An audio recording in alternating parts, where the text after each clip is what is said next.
Okay, Sally and Jose, here we go. We're on lesson 6.6. We're talking about, it's called varying food prices, but I wanted to put up cost of living for you because the cost of living is what I was talking about the other day. Look, in the United States, when you're deciding if you're going to live in one state or another state, et cetera, you really have to be concerned about the cost of living because it's super different. Like, for example, if you're going to live up north in Boston and New York and different places like that, the cost of living is going to be really high.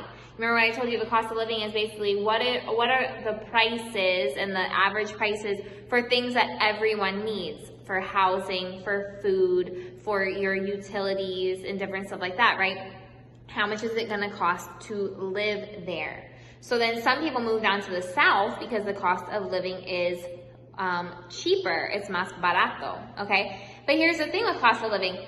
If you get a job that's responsible, they're going to pay you according to the cost of living in that area. So if you are a teacher in Boston, Massachusetts area, then you're going to get paid more than a teacher that lives in an area with a lower cost of living, okay? Still doesn't always help because certain jobs just you're not going to be able to afford to live there, okay? But it is something that that people really need to focus on, okay? The cost of living here is cheaper than the cost of living in the United States. So even people in the United States where they may have had a hard time paying for things there in the United States, well, that's why a lot of times you're going to see Americans come here and it looks like they have a lot of money or whatever, but they don't. It's just that it's easier to live here. Things cost a little less.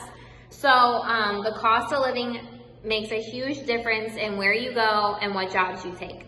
And you have to pay attention that if you're going to move to a different area, or like let's say you guys are going to move to a different country, you have to make sure that the job that you're getting is going to give you a salary based on the cost of living in that area. Like let's say that you're going to take a job in Spain.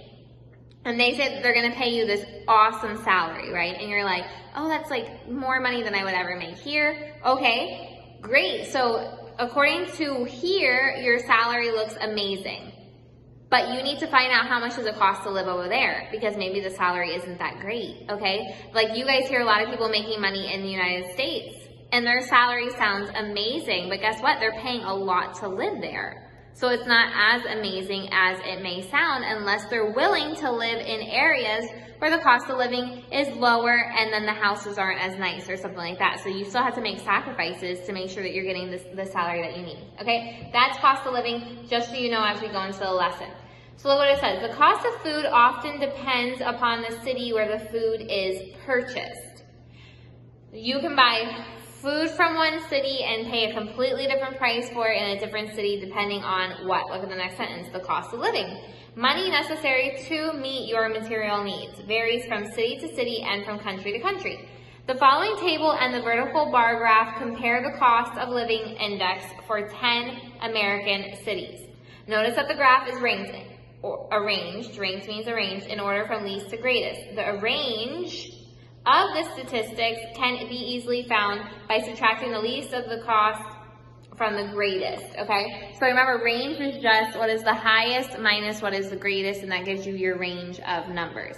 Here is just a visual, this vertical bar graph, showing you that down here, Springfield has the lowest cost of living compared to Anchorage that has the highest cost of living out of these 10 cities. But if you want to know the specific numbers, you just look at the table right here, okay? The only disadvantage to the table is that it's not put in order. So here's where the bar graph comes in to help you see the order and to see it visually, okay? But you're gonna need these numbers throughout the lesson.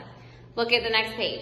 Because wages and salaries vary, expressing the cost of food as a percentage of income is helpful. It is helpful because you're gonna see this crazy circle graph here down at the bottom. The circle graphs below allow us to compare the typical percent after tax income. Okay, so that means your ganancia after the governor takes the impuestos spent on food by the Japanese to the percent spent by Americans. Okay, which is, guys, speaking of after tax income, is something that you guys have to be aware of. It's not like in every country where, let's say that somebody says, okay, your salary for your quincena is going to be 10,000 lemps, okay? You guys will get all 10,000 lemps in your hand, okay? Unless you're part of a business that's paying into the imprema, right? But for most of the time here, I have noticed from experience that if somebody says that your salary for the quincena is 10,000 lemps, then in your hand on the quince, what are you going to have? 10,000 lemps. That's not like that in the States and in Spain and different places like that. If they say that your salary is going to be 10,000 for the quincena, you're going to get like 8,000 something, because they're going to take impuestos before they give you the money. Because the boss has to pay the impuestos, and then you later on at the end of the year have to pay impuestos. So when you hear 10,000, you gotta ask, what is it after taxes? Because it's not 10,000, okay? And then it gets a little depressing because your money starts to go down really quickly.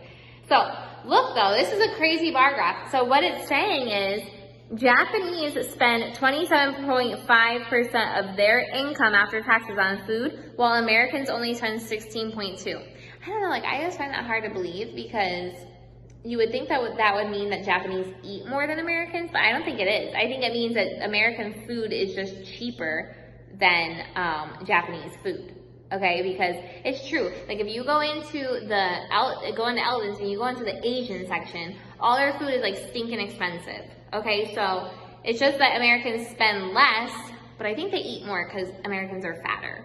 Just saying, okay? So just something to think about. So look what it says. Remember, a circle graph shows how the parts relate to the whole. Food prices in general or for specific items can vary also based on seasonal production or on shortages caused by bad weather. Okay, we talked about that last time. We're going to see that the bad weather that happened, we're going to see prices go up on food, but that doesn't mean that it's the average. It just means that something happened. Different stores in the same city will have varying food prices. That makes sense. It's called competition.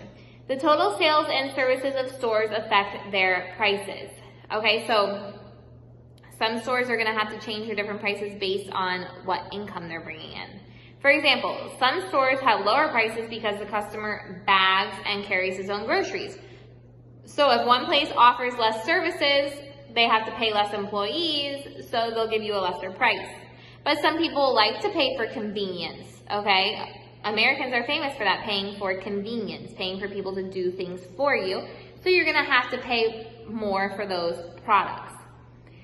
You should shop around while keeping transportation costs and convenience in perspective, okay, when you decide where you're going to shop and everything like that. Look at model problem number 1. Use the cost of living graph on page 154 to determine A, the city that had the lowest grocery price, and B, the city that had the highest grocery index. Find C, the difference between the two indexes, and the average index for the 5 most expensive cities. So look, the table's interesting. It says that 100 equals the national average. So if you look at Washington, D.C. at 93.4%, that means that their average food prices are 93.4% of the national average, what people pay around the whole country. But if you look at San Diego, you pay more than the national average. You pay 106.7% of the national average. So it's good to see where it is cheaper to live. Springfield, where you know is the cheapest one. Anchorage is the highest one. So they want you to find, all they want you to do is find the numbers. So you have Springfield is 89.3, Anchorage is 123.3, and then you just subtract those. Okay, which you can see in your example right here. The difference is 34 for the index. And then to find the average, what do? You just add them all up. Add all these numbers up of the 5 most expensive cities. So it's going to be Anchorage, Syracuse, San Diego, Dallas, and Atlanta. Take those numbers, add them up, and divide by 5 to find your average. I'm not going to do that on the board because you guys know how to do average. Look at number 2. Professor Ho, a resident of Japan, has a weekly after-tax income of $780. If he is an average Japanese, how much does he spend each week on food? How much does he spend each week on food? You're going to multiply 785 by what? 0.275 because of the 27.5% that Japanese people spend on food with their after-tax income. Okay, that's all you do. Nothing that we need to write on the board because it seems to be easy math.